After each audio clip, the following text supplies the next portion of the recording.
A graça da garça, a graça da garça,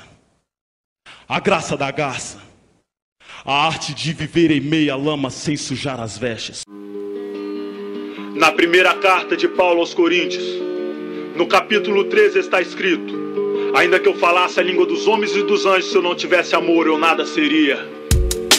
Ainda que eu falasse a língua dos anjos, enxugasse as lágrimas dos que estão em prantos, ainda que eu vestisse como veste a flor, nada seria se eu não tivesse amor. Ainda que eu falasse a língua dos anjos, enxugasse as lágrimas dos que estão em prantos, ainda que eu vestisse como veste a flor, nada seria se eu não tivesse amor. Irmão. Ainda que eu gravasse meu nome nas estrelas do universo e pro sobrenatural eu pudesse abrir um portal de acesso, ainda que eu trovejasse como um trovão com apenas a voz, e se eu fosse um homem alado veloz como o albatroz, o alcatraz, mais somado a todos os dons espirituais, e voltasse aos tempos atrás e das histórias mudasse os anais, ainda que eu tivesse todos os anéis de teologia, sapiência e filosofia, e se eu fosse o pai da sabedoria, amamentasse a inteligência e trocasse as fraldas do conhecimento, dominasse o extremo saber e controlasse as forças do vento, ainda que eu tivesse o controle da chuva e do sol,